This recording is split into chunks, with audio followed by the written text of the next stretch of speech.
Selanjutnya, Anda lihat ini. Memikirkan.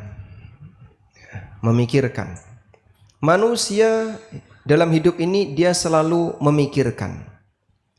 Yang menjadi pertanyaan adalah apa yang dia pikirkan? Yang pertama, banyak orang yang memikirkan masalah hidup. Masalah hidup itu contohnya apa, Pak? Masalah utang, dan rumah tangga, gesekan dengan teman, masalah kerjaan dan seterusnya. Intinya masalah hidup. Lalu di sana ada yang kedua, memikirkan materi pelajaran. Memikirkan materi pelajaran contohnya menghafal materi pelajaran, memahami materi pelajaran. Kemudian apalagi? Intinya memikirkan materi pelajaran. Menurut Anda mana yang lebih berat? Memikirkan yang pertama atau yang kedua? Mana yang lebih berat? Anda lebih sering yang mana? Yang pertama atau kedua? Lebih sering yang pertama. Ketika orang itu lebih dominan yang pertama, maka dia kurang yang kedua. Sehingga kenapa belajar itu sulit? Mikir utang, mikir usaha, mikir kerja, mikir keluarga, mikir ini, jadinya jadinya belajarnya berat. Betul seperti itu? Itulah kita ya. Dan kebalikannya, kalau orang dalam posisi pikiran hidupnya sedikit, maka dia akan lebih dominan di sini. Makanya kita diajarkan untuk mikir masalah hidup diminimalisir.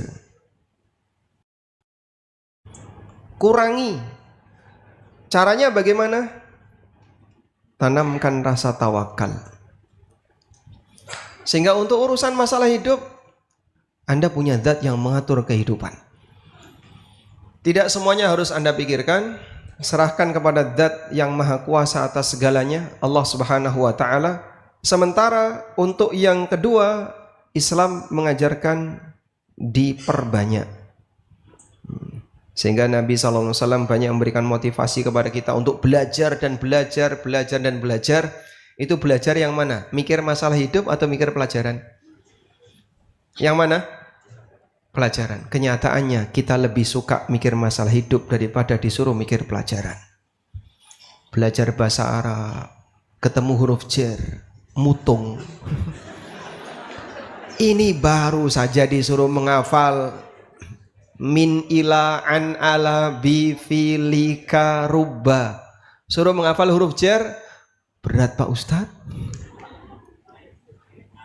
Begitu dia disuruh menghafal A, disuruh menghafal B, ada ujiannya, dia nggak berani, dia mutung. Andaikan acara seperti ini ada ujiannya, saya yakin pendaftarnya nggak sebanyak ini. Besok kita buat gratis ya. Tapi taruhannya selesai acara ada ujian.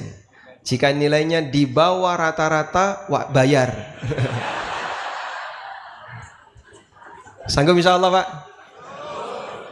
Taruhan loh ini. Taruhan untuk kebaikan. Bahkan Nabi SAW sampai mengizinkan para sahabat untuk meninggalkan urusan dunia demi materi pelajaran agama. Mereka yang hijrah itu kan beresiko kehilangan harta, kehilangan pekerjaan, bahkan kehilangan keluarga untuk belajar Islam di matinya. Beliau memuji beberapa sahabat yang punya banyak hadis. Beliau memuji banyak sahabat yang punya banyak Al-Quran. Karena mereka lebih fokus memikirkan materi pelajaran agama. Dan wallahu alam, pada kenyataannya mereka yang sibuk mikir materi pelajaran, Allah kurangi masalah hidupnya. Itu Pak Ustadz apa enggak punya masalah ya? Ya punya, tapi ora tahu cerita kan. Cuman karena mungkin beliau lebih banyak mikir materi pelajaran, harus belajar untuk persiapan menyampaikan, harus menghafal, karena ketika khutbah nggak boleh bawa teks. Ketika khutbah bawa teks, komentar di YouTube tuh Masya Allah, ilmunya ada di HP-nya. Nggak bawa catatan, salah bawa catatan salah. Nggak bawa catatan dikiranya ngarang. Begitu bawa catatan dikiranya nggak paham, bingung ya. Baik. Sehingga terkadang ada orang yang kalau kita perhatikan nampaknya beliau itu fokusnya di sini terus. Apa beliau tidak punya yang ini? Beliau punya. Cuman beliau lebih banyak yang kedua. Sehingga mereka para penghafal Al-Quran, penghafal hadis Nabi SAW, Allah Subhanahu wa Ta'ala gantikan beban masalahnya, bukan beban masalahnya, beban pikirannya ada di pelajaran. Tapi untuk masalah hidup mereka lebih bisa belajar tawakal. Nah, sekarang berubah orientasi ya. Fokus di materi pelajaran dan jangan terlalu serius mikir masalah hidup. Baik. Jika kita sudah sering seperti ini, insya Allah nanti di antara pengaruhnya adalah fuad menjadi lebih kuat. Dan hindari segala bentuk obrolan, diskusi yang tidak bermanfaat, terutama berkaitan dengan masalah yang bisa memicu gesekan. Fuad jadi lemah gara-gara gesekan. Sakit hati, dendam, benci, dan seterusnya. Itulah yang akan melemahkan fuad. Kemampuan kita dalam belajar jadi turun gara-gara kita sering menyakiti hati kita sendiri. Di era menjelang pemilu itu banyak di antara kita yang fuadnya rusak gara-gara pembahasan gesekan politik. Begitu pemilu selesai, reda. Nanti muncul pemilu, panas lagi. Kayak gitulah, itulah Indonesia.